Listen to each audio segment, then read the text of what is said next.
Excellent.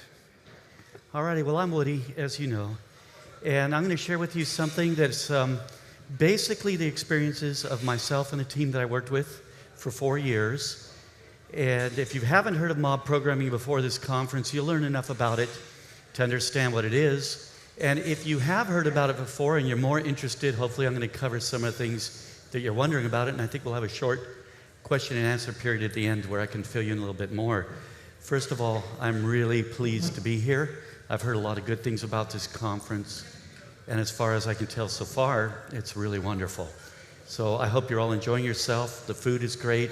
The venue is just fantastic, and I'm really enjoying being here in Budapest. So here we go. So mob programming, a whole team approach. I always start with this warning whenever I talk about anything. I'm not here to tell you how to do something. I'm just sharing with you how we did something. I'm not here to help you decide whether you should or shouldn't do it. That's up for you to do. I'm just sharing some stuff.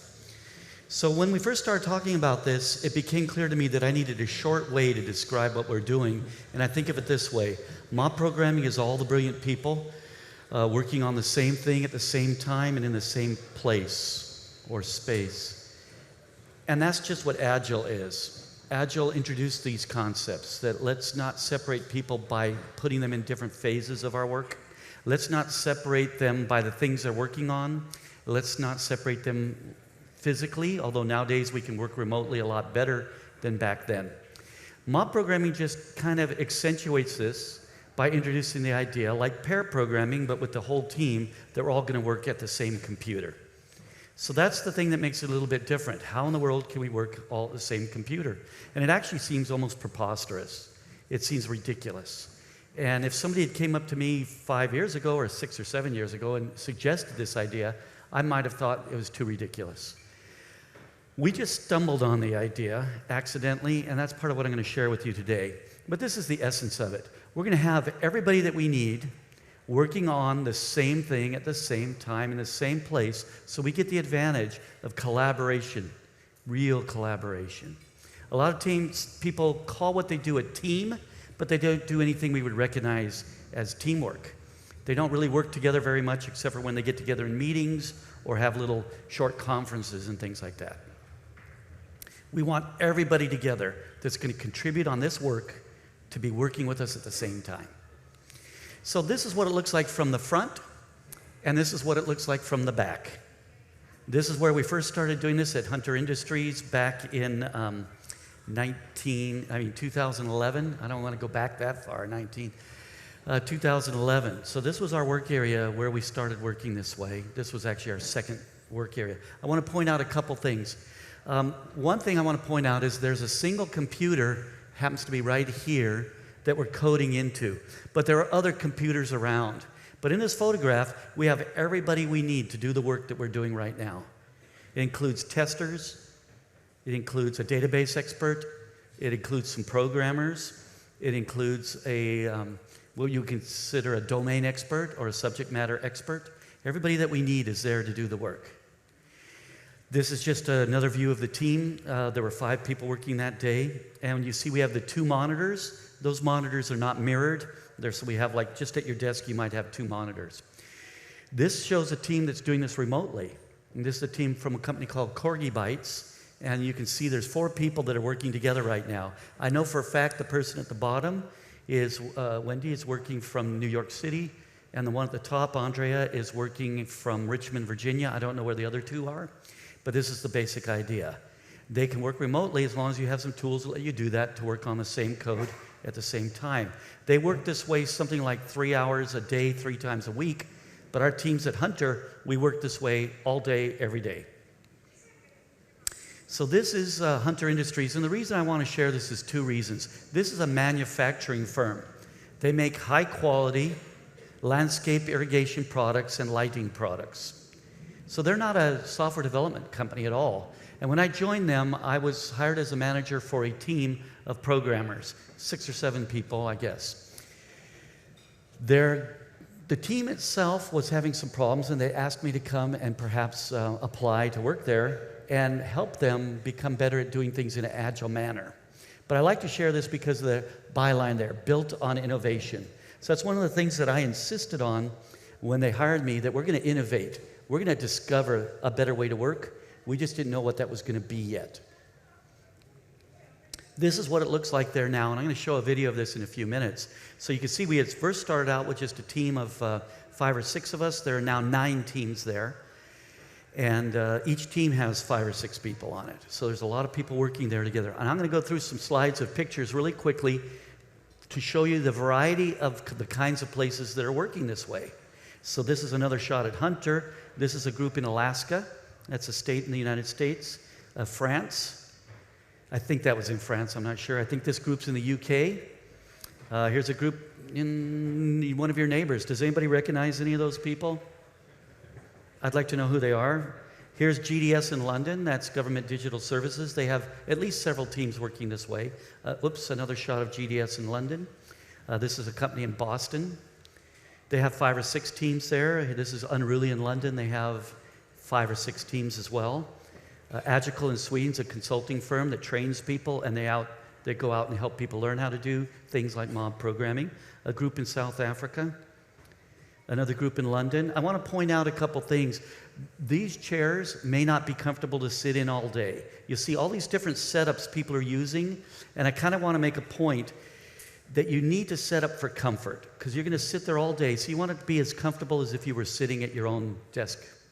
So in this case, I don't know if you'd want to sit in those kinds of chairs all day. It'd be like sitting in these chairs all day. That's okay every now and then, but you don't want to do that all the time. You want to make it comfortable. But I'm going to point out something from this picture here. Oh, we can't even really barely see it, can we? Can you see what's going on in there? I can't. Never mind, we won't show that. You can see that one. Okay. I'll find another one. Let's see what we've got here. This is actually some people trying it at a conference in Japan. This is a group in South Africa. You notice the teams that are below the equator are facing the other direction. Pay attention, because you see north of the equator facing the other direction. Why that is, I don't know. Pointing the other direction. Yeah, I'm looking at this screen down here, pointing the wrong way. A group in Florida, a group in Greece. Now I'm going to talk about this one for just a second. This is a group in Sweden, where they've been doing mob programming now on and off in different ways for a year or more. And I want to just point out how simple of a setup they have. Just a couple tables. They have their comfortable chairs. Every person here has their own keyboard. You don't necessarily have to do that. We didn't do that. We had 2 keyboards that everybody could just use the one they wanted to. But you'll see just across the way, they put a monitor to work at. And it just has to be a large enough monitor that everybody can see it without squinting or without getting headaches. And these things are important to pay attention to. I want to show you a picture here where I think they need to get some bigger monitors. And then here's a picture of some people who got really big monitors. So I like that. They're not really mob programming, but I like to show this picture because we can think of mob programming very similar to this. Everybody in that room is there to work on the same thing at the same time in the same place. But they have maybe some remote members, if this is a manned space shot, that maybe are working remotely. But everybody's focused on that single mission. They're not there to work on other things. They're all paying attention to their parts of this mission, and they're doing it at the same time so they can interact. They're in the same place.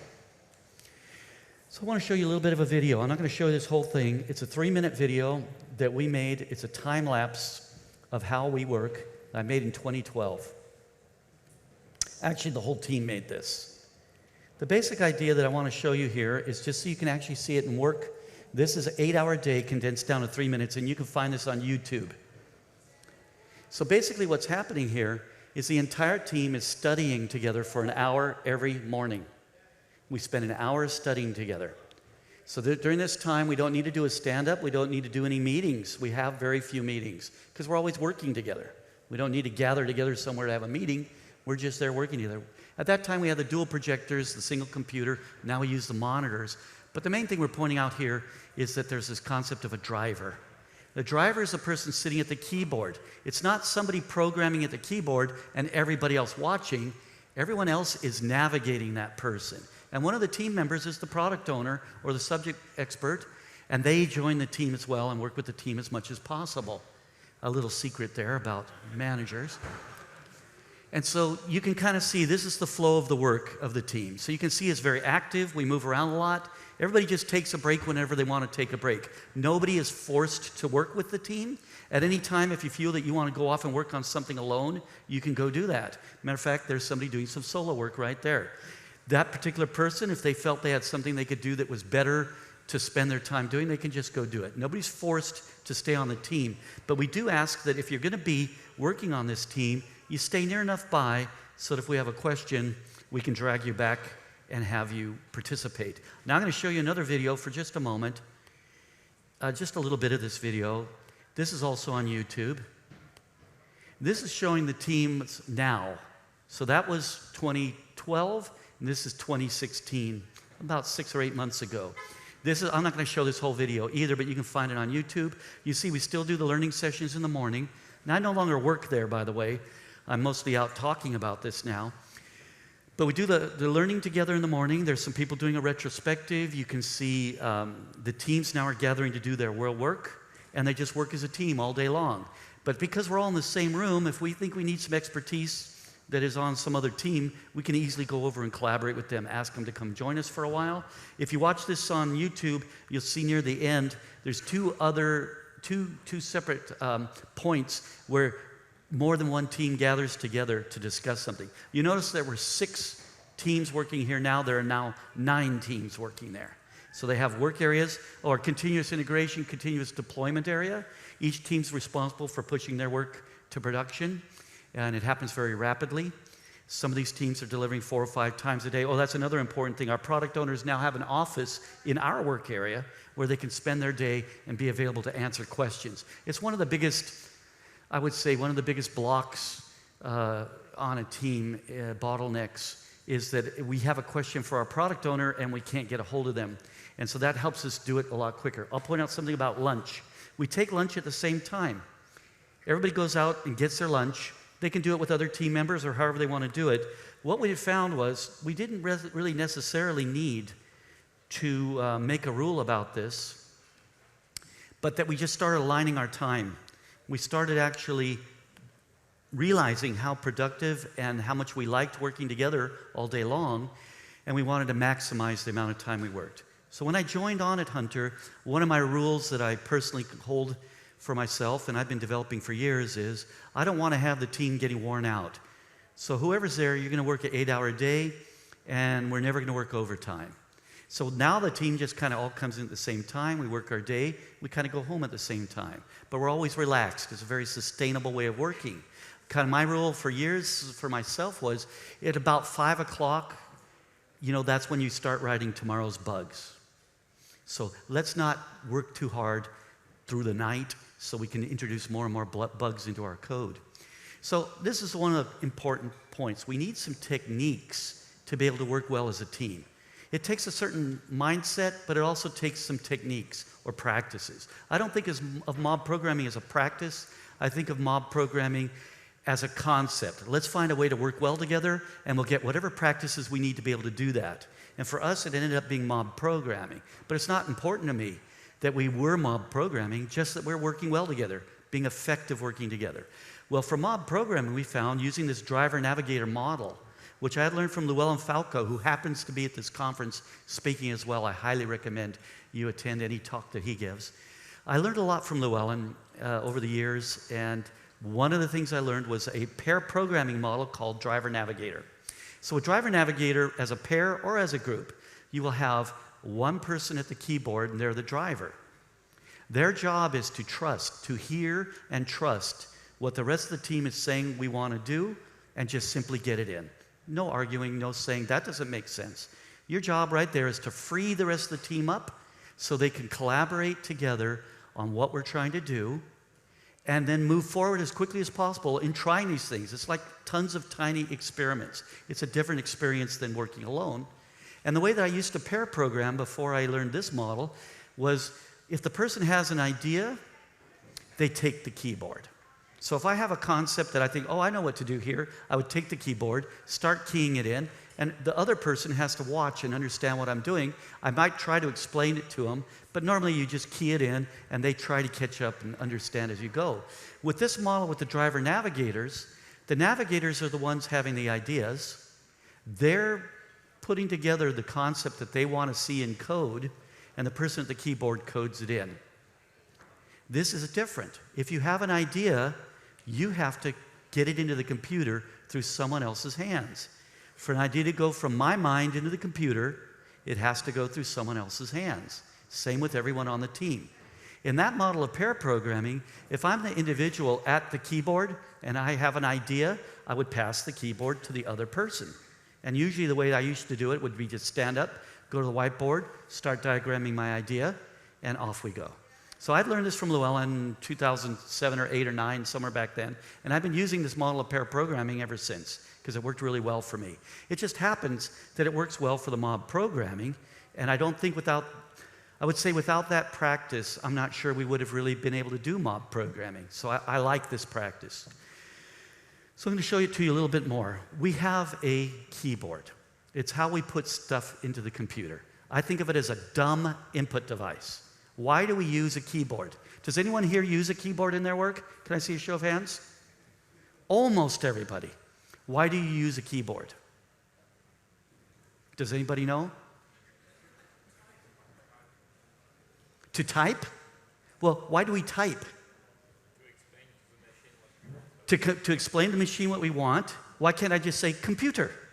Why don't you just make some code that does this? Why do we use a keyboard? Nobody knows why we use a keyboard? How would you like it if I talked to you as if you were a keyboard? And I would say driver/navigator. You would leave this talk. You wouldn't stay for that for very long. Because we speak in words, and what we really want to do is speak in ideas. We stumbled upon something better than a keyboard. We have a keyboard because it's the best way we figured out how to easily get our code into the computer. The better idea is what we call the driver. The driver is a smart input device that we can just simply talk to, and they can create, well, let's hope they're smart, that they can create the code that we want. And we can watch what they're putting in so we get continuous code review, continuous idea review, but at the same time, it's freeing us up to keep our mind in the problem and solution space and not have to go down into the code space as we work. So drivers, where I come from in California, this is pretty much what a programmer looks like. I no longer can do that with my hair, but it's a kind of an interesting look. The driver's job is to hear what the rest of the team is thinking about and saying what we want to do. They're discussing that. And as soon as we're ready to put something into the computer, somebody navigates that. The navigators are everybody on the team. They're discussing, figuring out where we're going to go. And I like to think of it like a World War II style movie where there's a bombing mission. And you have a pilot. The pilot's like the driver. You have a navigator. You have a radio person. You have someone maybe that does the decoding of the messages. All these people are working together to do this single mission. All the pilot has to do is keep the plane flying and watch out for enemies that are coming close. But they don't need to know even the coordinates until the navigator tells it. So the navigator's paying attention to where we're going. The radio person's getting the information about where we're going. So that's sort of the same idea. The team is really flying the plane, not just the pilot. They're flying the mission. The flying of the plane is just part of how we fulfill the mission. Same thing here.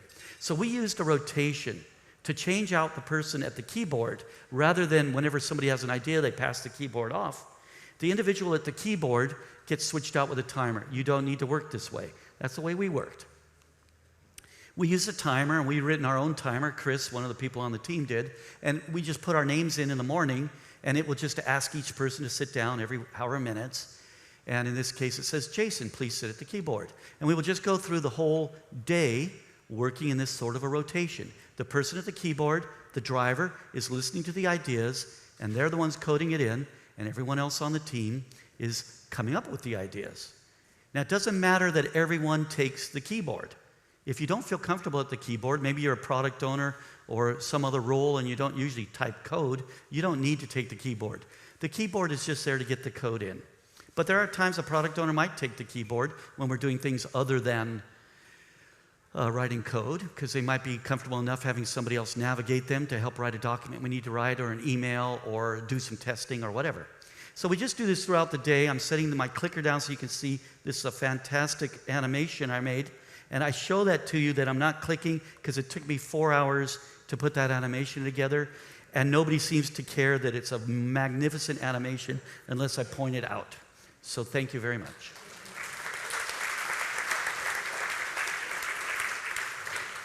I thought it would be easy to do. It took me way too much time. But otherwise, it would have been wasted time unless I point that out. So then we just start over again, and we continue doing this throughout the day. If there's 5 of us there, and we're rotating every 10 minutes, then everybody's going to be at the keyboard for about, once an hour. Being at the keyboard isn't the important part of this. Okay, so I share this little bit of the story of how we discovered mob programming because it answers a bunch of questions people usually ask. When I first gave this talk, people at the end of the talk, this was 4 years ago or more, would ask me some questions, almost 5 years ago. And so I would write the questions down afterwards, and I tried to include them in the talk. So this is going to answer some questions, but it's not in a question-answer mode. So first of all, I got hired at the place, Hunter Industries, to help a team become more effective. They had some problems. Some of the problems were with projects that weren't on mark, their deadlines were being missed, and some of the problems were their processes and the quality of their code, things like that. And maybe there were some people problems of conflicts on the team, things that we needed to work through. And they hired me to solve these problems. Now, I like to think of myself as being very capable, but over the years, I've learned a few things I'm going to share with you right now. So first thing I did was I insisted that if I'm going to come to work for you, you've got to just trust me and let me do my work. I don't think I can explain everything we're going to do.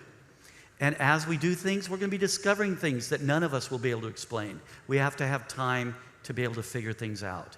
I wanted the team to be able to do this. I wasn't going to manage them. I was going to provide an environment where they could figure things out for themselves. So the first thing I did was, let's stop working on the problematic projects, or at least on one of them, so we can spend some time learning about clean code, how to refactor, how to break stories down into smaller parts, and how to work well as a team, and other things like that. There were things I felt we needed to learn. We were already having problems with these projects. Rather than keep working on them, let's increase our skills for a while. So we decided to work on some other things in the meantime that were important and needed to get done, and we're going to spend a few months or however long it takes getting better. So one of the things I really believed was that we need to learn to work well as a team. Most programmers and most people working in software development work alone most of the time. They say they're on a team, but they're actually working separately in separate cubicles. They communicate occasionally through emails, phone calls, messages, and meetings, but they're never doing anything we would recognize as teamwork. And I really feel that it's good for us to learn to work well together, because we practice working alone all the time, and we're not practicing the skills of working well together, we're missing out. So we got to start practicing those skills. How are we going to learn to do that? So another thing is that I really believe this, that the people doing the work can figure out how to do that work. But since they're not usually allowed to do that, they've given up trying to do that. And they just do whatever they're told. And I believe that if we really focus on giving them an environment where they can figure out how to work better, they will figure out how to work more effectively. So this was important to me. This one was almost critical to me. We're going to study together. At that time, we studied together weekly. We set aside 3 hours every Friday to get together to work together, to study together. Now, there was lots of stuff we wanted to learn, so I bought everybody 3 books. I think it was Clean Code, Bob Martin's book, Working Effectively with Legacy Code, Michael Feather's book, and Refactoring to Patterns, Joshua Karievsky's book. So that was a beginning of a library, and I bought a copy of that for every team member, plus we bought a small library of other books. Well, there were a lot of good things in there to study. And I let the team choose what they wanted to study, and we started figuring out what we would do. But it wasn't about learning those things that was most important about studying together. For me, the most important thing about studying together is that we're going to be helping each other while we study. We're now in an environment where it's important that we help each other, and we can do it without the pressure of our regular work. When we work together under pressure, it changes the relationship between the people on the team. And when we study together, it's a different environment. It's going to change us in a different way. And my hope is, and I've seen this now over the last 15 years, when we study enough together, those skills that we're building of helping each other overflow back into our work. And that's one of the things I wanted to see happening. We chose to do a coding dojo style that's very similar to what became mob programming. One person would be at the keyboard, they're the driver. One person would be standing next to them, they're the navigator, and everybody else would be an observer. The job of the navigator is to express the intent of what we want to do on some exercise or coding kata that we were going to do. They decide the next steps. The driver's job is to hear that and put it into the computer. We're not trying to program out loud. We're not telling them what to type. We're telling them the concept we want to do. Like, we need a test that proves this, we type that in. We then say what we want to do is write some code that fulfills that test, and we explain it at the highest level possible. So an example would be if we're going to do a system to send notices out to people who have been making late payments, the product owner or the product expert might say, what we're going to do is get each customer that we know has had a late payment in the last 6 months, and then we want to look at their payment history and determine by some rules we have how we might know what message to send them and how early to warn them, and then we're going to do that with every one of those customers. So then someone who knows how to code could start navigating, make a new class, new up a customer. We're going to need to get a query to get a collection of their invoices. We'll pass in their customer number, and so on and so on. So we navigate at the highest level. If somebody's at the keyboard that's sort of a beginner, we could bring the level of navigation down to their level. Maybe we have to tell them, go to line 32, type in this stuff, like, customer equals new customer, and in the parameters, pass in a customer number, and so on. We can navigate at whatever level that person that's driving needs. Anybody who's a beginner, a programmer, when you work this way for a few weeks, you become a better programmer quickly. So let's go on a little bit here. We were using this model of practice. The key to it was the people who were observing, and we didn't really realize how important this is, their only job was to observe, and they weren't allowed to talk until they became the navigator during their turn. And we used a 4-minute timer, so we rotated rather quickly. While you're observing, you're paying attention to what's going on so that you have something meaningful to add when it's your time to express your intent and navigate. But at the same time, you're also learning to not talk. While you're learning to not talk, that's an important skill when you're working on a team. I don't need to say all my ideas, and I don't need to express my ideas about anything we happen to be doing. I just need to be able to provide my expertise at the right time and in the right way. And if that works out, then we're optimizing for the flow of the work of the team, not for the individual. This is an important concept. We don't have enough time to go into that here, but I'd be happy to talk with you about it during the rest of the conference. 2 more things that were important to me. One was we need to get good at getting good results from our retrospectives. Over the years, I'd seen a lot of teams doing retrospectives and not getting good results. And so I'd learned, I think, from Mary Poppendieck, the idea that if you know that you have something like retrospectives that you want to get more good from and you're not getting the good you want to have, then do them more frequently. So when I first got it there at Hunter, we were doing, they called them lessons learned, mostly at the end of a project. So I introduced the idea, why don't we just do a retrospective every 2 weeks? It's a little faster, we'll get more good out of it. And after we did that for a little while, we moved it down to once a week. And after we did that for a little while, we started doing retrospectives daily. Every day we would do a short retrospective. But rather than looking for problems of things we want to fix, we were focusing on things that were going good and turning up the good. In other words, if we're looking for what's going well for us, we maybe can get more benefit by simply making that easier to do or doing more of it. Instead of looking for the problems to fix, we're looking for the things that are going well. This actually served us extremely well, as you're going to hear in the next part of the story. So one day it was time to bring back one of these big projects.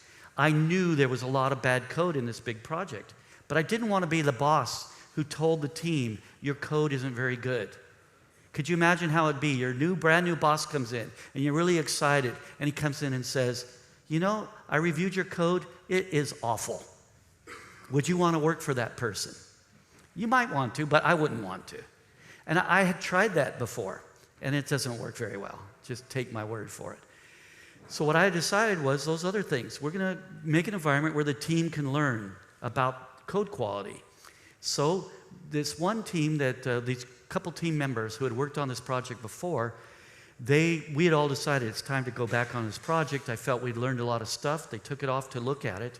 They came back to me later that day, and they said, we'd like to have the whole team look at this with us because we think there's a lot of bad code in here.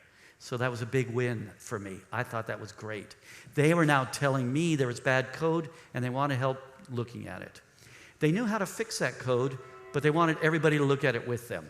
So we gathered together in a typical old-fashioned meeting where we'd look at the code, just talk about some of the problems, and then we were thinking we would assign chunks of it to different people, then they could go back to their cubicles and work on it. But a funny thing happened. Somebody noticed, matter of fact, the person sitting down noticed a long method. And they said, oh, look at that, a long method. Well, first of all, that they could just identify it as a long method was meaningful to me. And then they said, well, I know how to fix that, and they handed the keyboard off to someone else. So now we were almost automatically taking our pair programming and coding dojo style of the driver navigator, because when you do this, the person navigating and saying their intent is now being heard by the entire team. Instead of an individual thinking an idea and coding it in and trying to explain as they go, we've divided that. The context is now coder and idea person, and it works really well. So as we started working on this, we noticed it was really effective, because one technique for learning about code that is problematic and you're having trouble understanding is to just start refactoring it. Pretty soon you're going to learn a lot about it. So the team liked it. We worked this way for about 2 hours, and somebody came into the room and said, you have to leave because we've reserved this room for a meeting. And somebody on the team immediately said, let's go find another room. That's really important. They said, let's go find another room, instead of, we should do this again sometime. It was very specific. We're going to turn up the good in real time. We noticed something that was good, and we turned up the good in real time. So we went and found another room. As soon as we got there, another team member said, well, why don't we just book rooms for the rest of the day? And to me, that was saying a bigger thing, that everybody noticed this was good, because anybody could have said, hey, this isn't working, let's quit. But the team didn't say no. So we just did that. At the end of the day, we did our daily retrospective, and somebody, what we do in our daily retrospective is just say what we thought went good and decide something to turn up. So, hey, I was learning a lot. That was really productive. I think we got a lot of work to do on this project, and so on. And then we said, well, what do we want to do tomorrow? And everybody just said, well, let's just work together all day. That was almost 6 years ago, and that team has continued working that way every day since that first day. As we learned a lot about this as we went, and I won't cover that today, but that was the beginning of it. It was this combination of little ideas that led to us to be able to notice that it was something good and be willing to take action on it immediately, to learn how to tell bad code when we found bad code and how to work on it. And it turned into the style of work that's now popular, or at least in use all over the world. It's kind of a bizarre thing to me. This combination of little ideas is under an umbrella idea that I learned many years ago when I was learning to do design of signage and advertising, and that's this saying. The object isn't to make great software, it's to be in that wonderful state which makes great software inevitable. Now you can say it in different ways, but that's the way I took this. And so almost everything I've done in my life since I first learned this 40 or 45 years ago is that if you put an environment in place where great things can happen, great things will happen. If you make it possible for everybody to excel on your team so that they can do the best they can, they will do the best they can. Let's figure that out. So I'm going to share just a couple other things. Why would we work this way? I'm going to do this interactively. Why would we work this way? Everybody's sitting all together. Anybody want to share? Not all at once. Shout it out. What? What's that? Shared knowledge. What else? What's that? The skills keep increasing. So we're learning a lot. It's fun. Thank you for saying that. It's fun. What else? Instant code review, instant design review. So that's what, like I said, Joshua Karieski says about pair programming. It's the continuous integration of ideas. So the instant code review meant our quality went through the roof. So rather than asking you for more, I'll just tell you a few of the others. One is our quality went sky high. In the 4 years I was there, or the 3.5 years we were mob programming, I believe we had only 3 bugs reported from production on dozens and dozens of projects that we did during that time. The quality just went skyrocketing. Everybody was learning a lot, and no longer are we siloed within our knowledge area. Because when we're siloed within our knowledge area, we're also building a silo of ignorance. And the silo of ignorance happens because we don't get full access to understanding how our decisions make it harder for other people. When we work together, we start learning more about other people's areas and how our ideas should integrate better with them. Lots of reasons. But this is the thing. We noticed all of those ideas. We noticed all of those things. But why would we work this way? Because the team decided to. That's a different perspective on that question. The team was given permission to work this way because we were allowed to do whatever we wanted to. We didn't need to explain this to anyone. Matter of fact, my boss came in, the director of the department came in one day and saw us in this little area we were working and asked, why are you guys all working together all day? He said, we're having a meeting. And managers love meetings. So he said, oh, good. Meetings, good. And he left. He came back a couple of days later and he said, why are you always working in meetings? And then I had to say, I'm not sure yet what we're doing. We're working together, but I don't know how to explain it. We're going to let the team figure this out. Is this useful to us or not? We had enough time to experiment with it to decide it is useful to us. Now I'm going to share a couple more things. I do a full day workshop on this, and that's hardly enough time to share all the things I want to share. So I'm going to just share a little bit more, but if you have questions, I'll be here today and tomorrow, and I'm happy to talk with you about that. This is something that often comes up. A question that people ask is, how can you work this way? And it usually goes like this. How can you work this way? Programmers will argue about just about anything all day long, and they won't get anything done. We have to separate the people to keep them working. And I don't believe that's completely true. But we started noticing we were getting on each other's nerves. So we had a little meeting to talk about that, and we decided we could ask ourselves a question. We knew this was about the individuals on the team and our ability to have healthy interactions. To get those healthy interactions wasn't happening natural for us anymore. At first it did, but we started getting on each other's nerves. So we asked ourselves this question. It went something like this.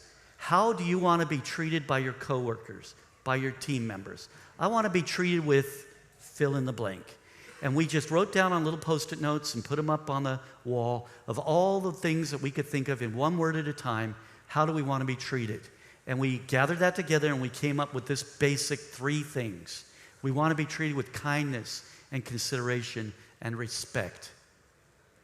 But we didn't know how to do that, or else we would have already been doing that. So we made a little pact with each other. For one day, we're going to pretend to be kind, considerate, and respectful persons. Let's do it for one day and see how it turns out. At the end of that day, we did our retrospective and we said that was better. So we set out to start learning how to be better at helping each other get through the day by treating each other with kindness, consideration, and respect. Learning to listen and learning to hear each other. Learning to share our ideas and try each other's ideas. Learning how to not try to own the ideas ourselves, but share them and own them with the team, and things like that. So one more idea I want to share, and then I think we can call it a wrap. People would send us emails saying, hey, we've tried mob programming, but we're just getting worn out. And we noticed we were working in a relaxed and sustainable way. And we noticed what it is that people try to super focus on everything that's going on.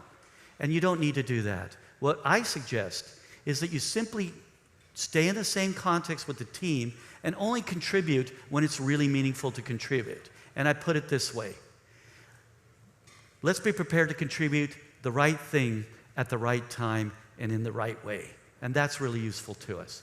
So I'd like to kind of end it with that. I'm going to skip to the last slide because I actually have like hours and hours and hours of stuff I could present. And I think somewhere like this would be considered the last one. There you go. Thank you very much.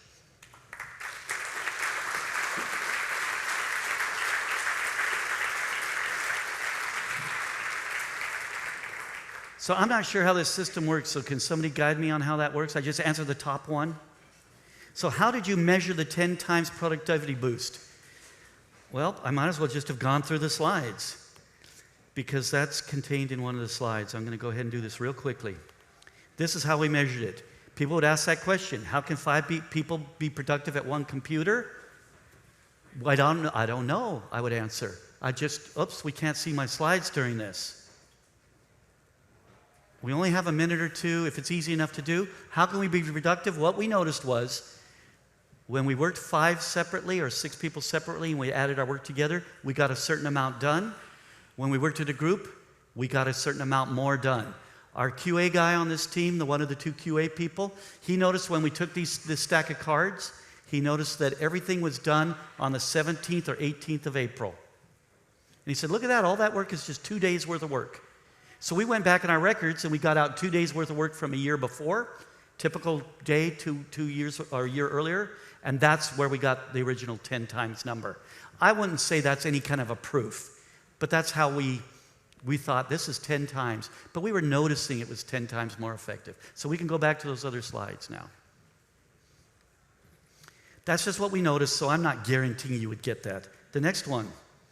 It looks awesome. When the members of the team are working far away, could it be used in international team when there are 2 parts of the team, different regions? There are many people doing that. The main problem with that is time zones. So I propose we just use 1 time zone across the whole world and get rid of that problem. I don't know how to solve for that. I think we need a flat Earth. That would be better. So does that work for you? Okay. You see, when we think alike, we will get something done. Okay. What are the known drawbacks of mob programming? The main problem that we saw as we went was not allowing enough time for each individual to share and contribute. So you have to really pay attention to the quieter people on the team and make it where we all kind of contribute evenly. So I would say that's a drawback.